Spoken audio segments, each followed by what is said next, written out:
In the feature segment today, Farmweek's Amy Taylor tells us about a new outdoor center in Northeast Mississippi that is promising to be the center of many activities that will benefit the area's young people. Artists, the Mississippi State University Extension Service is known for its educational programs, serving the community and helping those in need. The Extension Service is now better able to fulfill its commitments through the establishment of a new arena and activity center. Located in West Point, Mississippi, the facility is a site for 4-H and other extension activities, helping to reach more people and make a larger impact on the community. New opportunities for recreation, educational programs, and training courses are available following the creation of the Elizabeth A. Howard 4-H Therapeutic Riding and Activity Center. Mississippi State University Extension's 4-H Therapeutic Riding program helps young people and adults with disabilities and is one of many programs to use the facility. Mary Riley, Extension 4-H Therapeutic Riding Coordinator, explains the development of the arena, which involves a young rider with cerebral palsy. In 2003, Elizabeth Howard started riding with us, and her parents saw her close her right hand for the first time in her life on the back of a horse by clamping the saddle horn.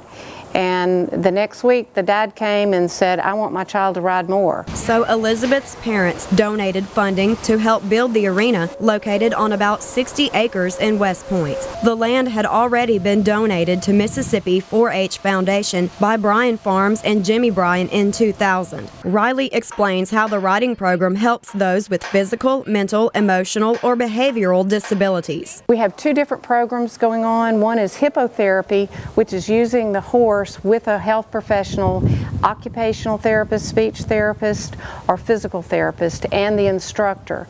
And the therapist is doing exactly what they would be doing in the clinic, but they're using the horse as a piece of equipment. The horse walks identically to the human.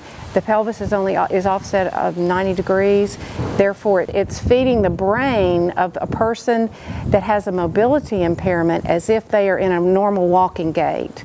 And that, from the medical standpoint, is what is so critical and so exciting about therapeutic riding, that therapists, doctors have not been able to simulate with that with a piece of equipment. The other program is therapeutic riding, which does not directly involve the therapist a patient is already seeing, but does expand on the patient's current exercises. What we do is find out what professionals they are working with.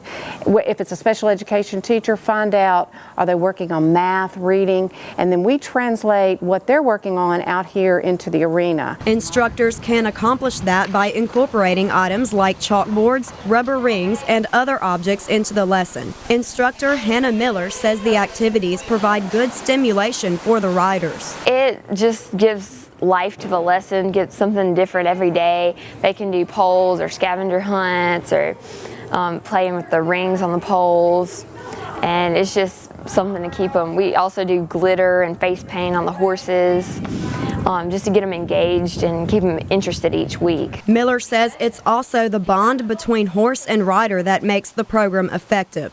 She claims becoming a therapeutic riding instructor was no easy task. It was a lot of work. I had to do several tests, and then we had a week where we did workshops and we got our actual certification. The test involved a riding test where we actually had to ride and do a certain pattern.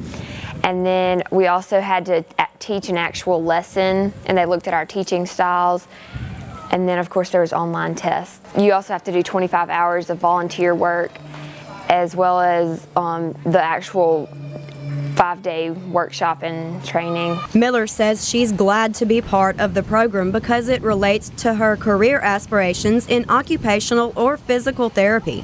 In addition to therapeutic riding, the facility is available for many other activities. MSU Extension Clay County Director Donna Clyte describes other uses for the riding center. We will also be able to offer activities to 4-H youth in activities that they can prepare for their 4-H competitions.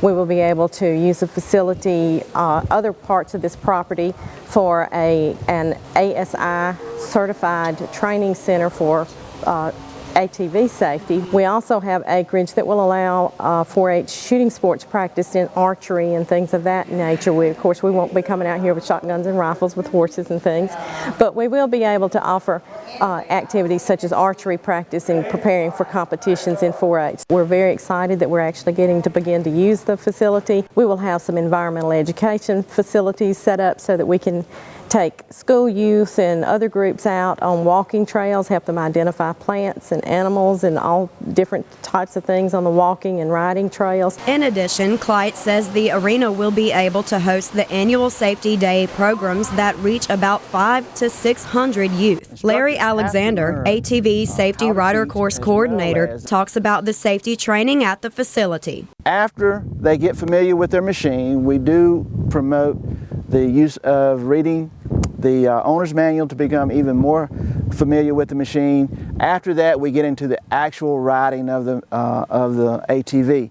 There are 16 lessons that are involved in the rider course, and once they go through those 16 lessons, they're pretty much familiar with all of the riding strategies that they may encounter in a real live ride that they may encounter back at home or some other place. So it's a very intense training. And we don't spend a lot of time as a talking head. This is an opportunity for them to be on the machine. Alexander says adults can also take the course. In addition to holding MSU Extension and 4-H activities, the Riding Center collaborates with the City of West Point and Clay County to allow non-extension activities. Donna Clyde explains what to do to apply for non-extension use of the property. Any group that is not extension-based or a 4-H youth group would need to contact the Clay County Extension Office for information and paperwork on how to apply to use the facilities. However, we do want people to understand that the facilities will be extensively in use and may already be booked. Clyde says the facility offers exciting opportunities for Extension and 4-H to carry out the mission of serving the community through education, research, youth development, and safety training. Those involved in Mississippi State University Extension and 4-H programs have lots to look forward to following the establishment of the Elizabeth A. Howard 4-H Therapeutic Riding and Activity Center. From West Point, Mississippi, I'm Amy Taylor reporting. If you're interested in therapeutic riding or ATV safety, go to our Farm Week website at farmweek.msucares.com. We'll have the contact information up there.